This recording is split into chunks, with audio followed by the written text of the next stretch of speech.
காய்ச்சி அதிரசமா விடுங்க, கையில தட்டி சூடான எண்ணெயில பொரிச்சா அதிரசம் ரெடி. உறவுகளை இழந்ததுனால சொல்ல முடியாத வேதனையிலும் வலியிலும் இவ்வளவு நாளா இருந்தோம். அப்படிப்பட்ட அந்த சூழல்ல நம்ம சொந்தங்களின் மனம் பற்றி இருக்க வேண்டியது நம்மளுடைய கடமை. அதனாலதான் அவங்களோட சேர்ந்து அமைதி காத்து வந்தோம். ஆனா இப்படி அமைதி காத்து வந்த நேரத்துல நம்மளை பத்தி வன்ம அரசியல் வலைகள், அர்த்தமற்ற அவதூறுகள்னு இந்த மாதிரி நிறைய விஷயங்கள் நம்மளை பத்தி பின்னப்பட்டன, பரப்பப்பட்டன. இது எல்லாமே சட்டம் மற்றும் சத்தியத்தின் துணை கொண்டு துடைத்து எறியத்தான் போறோம்.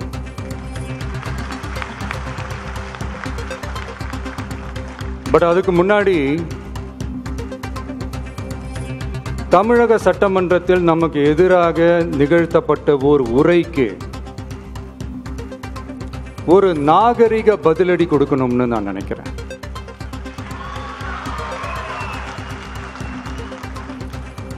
அரசியல் செய்ய விருப்பமில்லை, அரசியல் செய்ய விருப்பமில்லைன்னு அடிக்கடி சொல்ற முதல்வர்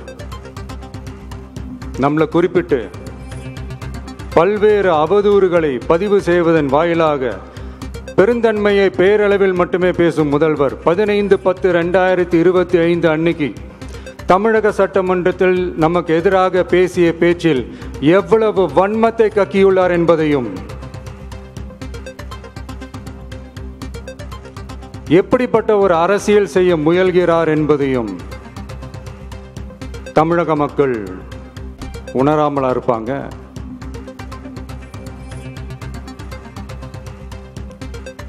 இந்த கரூரோட சேர்ந்து 5-6 மாவட்டத்துக்கு இந்த மக்கள் சந்திப்பு நிகழ்ச்சிகள்லாம் நடத்தியிருக்கிறோம், போயிருக்கிறோம். அங்கெல்லாம் இந்த லாஸ்ட் மினிட் வரைக்கும் எங்களுக்கு அந்த இடம் கொடுப்பாங்களா மாட்டாங்களா, பெர்மிஷன் தருவாங்களா மாட்டாங்களா, இப்படியே இழுத்து அடிச்சுக்கிட்டு இருப்பாங்க. நான் நாகப்பட்டினத்தில் சொன்னது மாதிரி தான், நாங்கள் ஒரு இடம் செலக்ட் பண்ணி கேட்போம், மக்கள் நல்லா ஸ்பேஷியஸாக நின்று பார்க்குற மாதிரி. பட் அவங்க அதையெல்லாம் ரிஜெக்ட் பண்ணிவிட்டு மக்கள் நெருக்கடியோடு நின்று பார்க்குற மாதிரி ஒரு இடத்த செலக்ட் பண்ணி எங்களுக்கு கொடுப்பாங்க. இது டிஃபால்ட்டாக எல்லா இடத்துலையும் இந்த ஒரு ஆர்கியூமெண்ட் நடந்துட்டுருக்கோன்னு வைங்க. அது மட்டும் இல்லை, இந்தியாவிலேயே எந்த ஒரு அரசியல் கட்சி தலைவருக்கும் கொடுக்கப்படாத கண்டிஷன்ஸ். பஸ்ஸுக்குள்ளேயே இருந்து பார்க்கணும், மேலே கை காட்டக்கூடாது, இப்படிலாம் ஒரு அதீத கட்டுப்பாடுகளை கொடுத்த உடனே எங்கள் சைட்லேருந்து ஒரு அறிக்கையும் வெளியிட்டோம். அது மட்டும் இல்லை, தமிழக வெற்றி கழகம் சார்பாக அனைத்து கட்சிகளுக்கும் சமமாக ஒரு முறையான ஒரு பொது வழிகாட்டு முறைகள், SOPஸ்ன்னு சொல்லுவாங்க, அதையும் வழங்கணும்னு சொல்லி உயர் நீதிமன்றத்தையும் நாடி இருக்கணும். இதுவும் தமிழக மக்கள் உணராமலா இருப்பாங்க.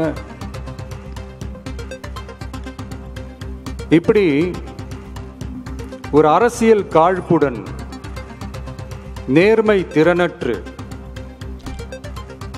நம்மளை பத்தி குற்றம் சாட்டியுள்ள குறுகிய மனம் கொண்ட முதல்வர் அவர்களுக்கு ஒரு சில கேள்விகள். உச்சநீதிமன்றத்தில், அதாவது 13/10/2025 அன்னைக்கு உச்சநீதிமன்றத்தில் நடந்த அந்த விவாதங்களை வைத்தும் வந்த உத்தரவுகளை வைத்தும் இந்த கேள்விகள். இப்படி பொய் மூட்டைகளாக நம்மளை பற்றி இந்த அவதூறுகளை அவிழ்த்து விட்ட முதல்வர் அவர்களுக்கும் திமுக அரசுக்கும் சார்பாக கோடிகளை கொட்டி அமர்த்தப்பட்ட அறிவார்ந்த வழக்கறிஞர்கள் அவங்க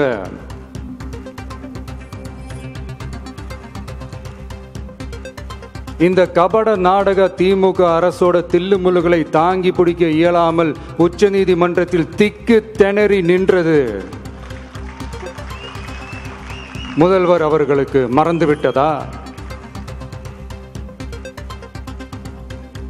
இந்த கரூர் சம்பவத்துக்கு அப்புறமே அவசரமா ஒரு தனிநபர் ஆணையம், அந்த தனிநபர் ஆணையத்தை அவமதிக்கிற மாதிரி அரசு உயர் அதிகாரிகள், காவல்துறை உயர் அதிகாரிகள் எல்லாருமே நம்மளை பற்றி ஃபுல்லாக இந்த அவதூறுகள் பரப்பி ஒரு செய்தியாளர்கள் சந்திப்பு அவசரமாக. இதெல்லாம் ஏன் நடக்குது, எதுக்காக நடக்குது அப்படின்னு ஒட்டுமொத்த தமிழக மக்களும் கேள்வி கேட்க ஆரம்பிச்சாங்க. இதுவும் தமிழக முதல்வர் மறந்துட்டாரா? அதுக்கப்புறம் அந்த தனிநபர் ஆணையத்தை தலையிலேயே கொட்டி வீட்டுக்கு அனுப்பிச்சிட்டாங்க. அது வேறு விஷயம்.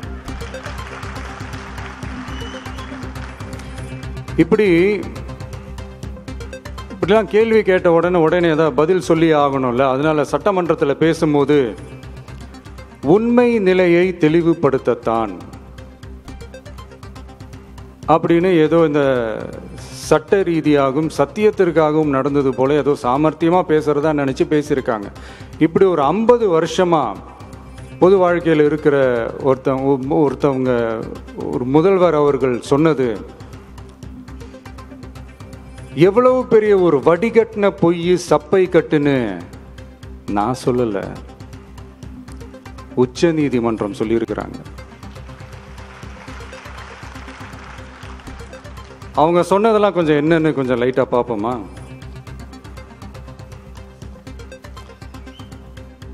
The comments which have been made before the media by the top officers of the police department may create doubt in the minds of the citizenry on impartiality and fair investigation. The faith and trust of the general public on the process of investigation must be restored in the criminal justice system. அதாவது அரசு காவல் உயர் அதிகாரிகள் ஊடகங்களிடம் பேசியது என்பது பொதுமக்களிடையே நியாயமான விசாரணை நடக்குமா என்ற சந்தேகத்தை ஏற்படுத்தக்கூடும் என்றும், நியாயமான விசாரணை மூலமே அந்த சந்தேகத்தை மீட்டெடுத்தே ஆக வேண்டும் என்றும் உச்சநீதிமன்றம் தமிழக அரசின் தலையில் ஓங்கி நறுக்கு நறுக்கு நறுக்கு என்று கொட்டியதை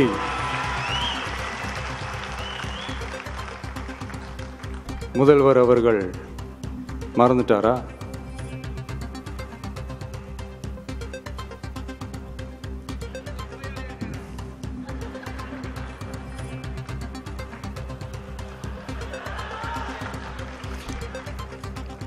மாண்புமை சென்னை உயர்நீதிமன்றத்தின் மாண்புமிகு நீதியரசர் SIT அமைத்து உத்தரவிட்டார் அல்லவா?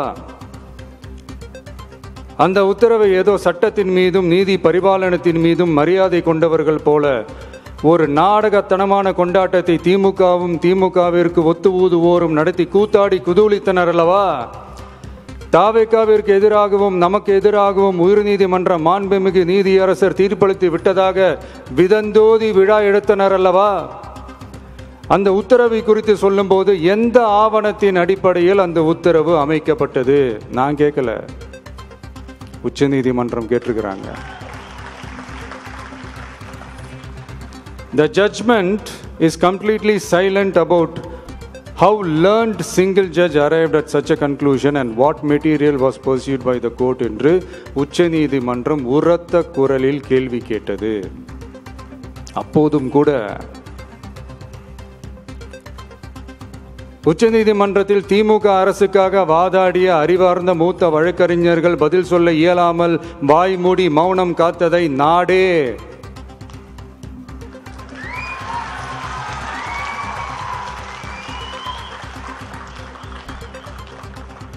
பார்த்ததல்லவா?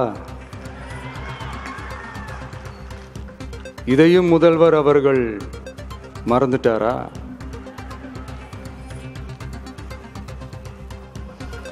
Such petition ought to be dealt with by the division bench, registering as public interest litigation in right earnest and not to be dealt with by a single bench. அதாவது பொது வழிகாட்டு முறைகளான SOP அமைக்கப்பட்டு வெளியிட வேண்டும் என்ற கோரிக்கையுடன் வந்த ரிட் மனுவை நீதிபதிகள் டிவிஷன் பெஞ்ச் தான் கையாள வேண்டும்,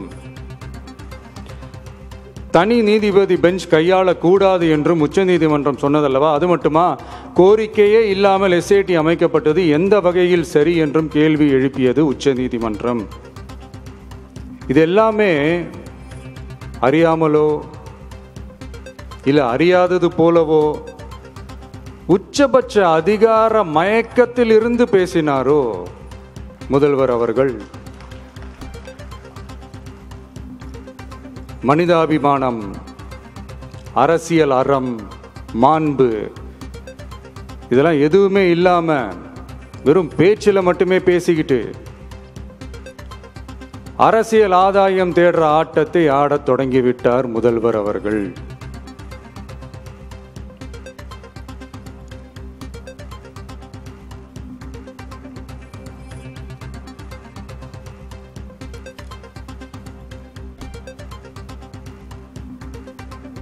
இதெல்லாம் என்ன அவங்களுக்கு புதுசா என்ன? 1969க்கு அப்புறமே எப்போ கட்சி அவங்க கைக்கு வந்ததோ, இன்னும் குறிப்பா சொல்லணும்னா 1972க்கு அப்புறம் கேள்வி கேட்க ஆளே இல்லாம போச்சுல, அதுக்கப்புறமே இந்த திமுக தலைமை இப்படிதானே இருக்குது. இப்ப நாங்க கேட்டோமே இந்த சில கேள்விகள், இதெல்லாம் நான் கேட்கல, சுப்ரீம் கோர்ட் கேட்டிருக்கு. இதனால என்ன புரிய வருது? இந்த கவர்மெண்ட் நடத்துற அந்த விசாரணை மேல சந்தேகம் ஏற்படுதுன்னா அதுக்கு என்ன அர்த்தம்? உங்க மேல நம்பிக்கை இல்லைன்னு அர்த்தம்.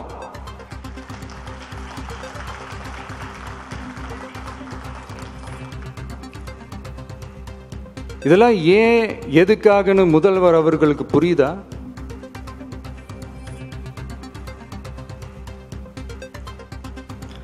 சுப்ரீம் கோர்ட் சொன்னதோட மட்டும் இல்ல, நிஜத்திலும் இன்னைக்கு மக்களுக்கு இந்த கவர்மெண்ட் மேல இருக்கிற நம்பிக்கை மொத்தமாக மண்ணுக்குள் புதைந்து விட்டது.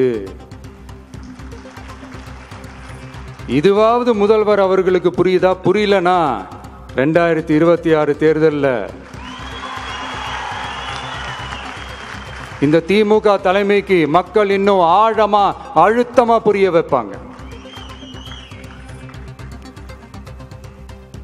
அப்ப கூட இவங்க என்ன பண்ணுவாங்க தெரியும்ல, 5 வருஷத்துக்கு ஒரு வாட்டி பழக்க தோஷத்துல ஒரு அறிக்கை ஒன்று வெளியிடுவாங்களே, மக்கள் தீர்ப்புக்கு தலை வணங்குகிறோம் அப்படின்ட்டு அந்த அறிக்கையை வெளியிட்டு இப்போ அறிவாலயத்தில் போய் ஓடி ஒளிஞ்சுப்பாங்க. இப்பவே ரெடி பண்ணி வச்சுக்கோங்க அந்த அறிக்கையை. எப்படி? மக்கள் தீர்ப்புக்கு தலை வணங்குகிறோம்.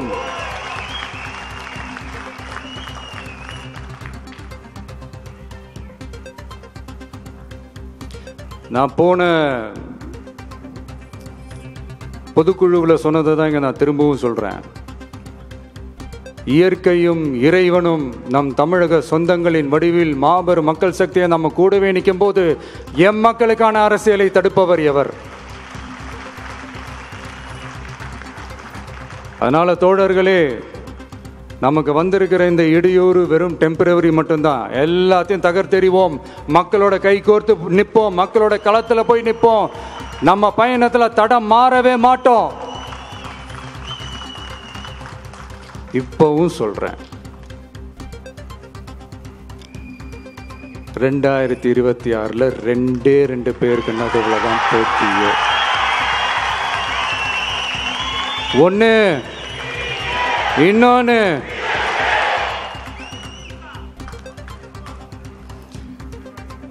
இந்த போட்டி இன்னும் ஸ்ட்ராங்கா மாறப்போகுது.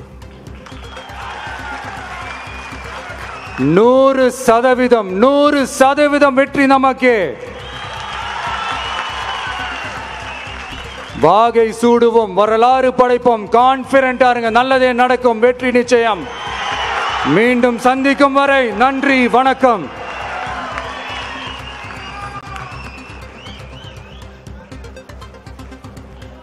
வெற்றி தலைவருக்கு ஒரு அரங்கம் நிறைந்த கரவொலியை பரிசாக தாவேக பொதுக்குழுவில் அக்கட்சியின் தலைவர் விஜய் பல்வேறு விஷயங்களை குறிப்பிட்டிருக்கிறார். கரூர் சம்பவத்தை குறிப்பிட்டு உச்சநீதிமன்றம் அது தொடர்பாக விதித்த தீர்ப்பு குறித்தும் தாவேக தலைவர் விஜய் குறிப்பிட்டு தமிழக அரசை கடுமையாக சாடியிருக்கிறார். குறிப்பாக முதலமைச்சர் மு.க.ஸ்டாலின் வன்ம அரசியலில் ஈடுபடுவதாகவும் பகிரங்கமாக குற்றம் சாட்டியிருக்கிறார். தாவேக தலைவர் விஜய் திமுக அரசு மீது மக்கள் நம்பிக்கை இழந்து விட்டதாகவும் 2026 தேர்தலில் மக்கள் புரிய வைப்பார்கள் என்றும் விஜய் குறிப்பிட்டிருக்கிறார். தாவேகவின் மக்கள் சந்திப்பு கூட்டங்களுக்கு நாங்கள் கேட்கும் இடத்தை தரமாட்டிக்கிறார்கள், அதீத கட்டுப்பாடுகள் விதிக்கப்படுவதாகவும் மீண்டும் அந்த குற்றச்சாட்டை தாவேக தலைவர் விஜய் தற்போதும் முன்வைத்திருக்கிறார். அரசியல் காழ்ப்புணர்வோடு குறுகிய மனம் கொண்ட முதல்வருக்கு சில கேள்விகள் என கூறி உச்சநீதிமன்றம் கரூர் சம்பவம் தொடர்பான வழக்கு விசாரணையின் போது முன்வைத்த கேள்விகளை மீண்டும் குறிப்பிட்டு விஜய் முதல்வருக்கு அந்த கேள்விகளை கேட்டிருக்கிறார். அவசரமாக தனிநபர் ஆணையம் அதை அவமதிக்கும் வகையில் செய்தியாளர் சந்திப்பு நடத்தியதாக திமுக அரசு மீது பகிரங்கமாக தாவேக தலைவர் விஜய் குற்றச்சாட்டியிருக்கிறார். உச்சநீதிமன்றம் நறுக்கு என்று தமிழக அரசின் தலையில் கொட்டியதாக விஜய் குறிப்பிட்டு பேசியிருக்கிறார். அரசியல் ஆதாயத்திற்கான ஆட்டத்தை முதல்வர் தொடங்கியிருப்பதாகவும் 2026 தேர்தலில் திமுகவுக்கும் தாவேகவுக்கும் தான் நேரடி போட்டி என்றும் விஜய் குறிப்பிட்டு பேசியிருக்கிறார். ஆச்சி அதிரசமா விடுங்க, கையில தட்டி சூடான எண்ணெயில பொரிச்சா அதிரசம் ரெடி.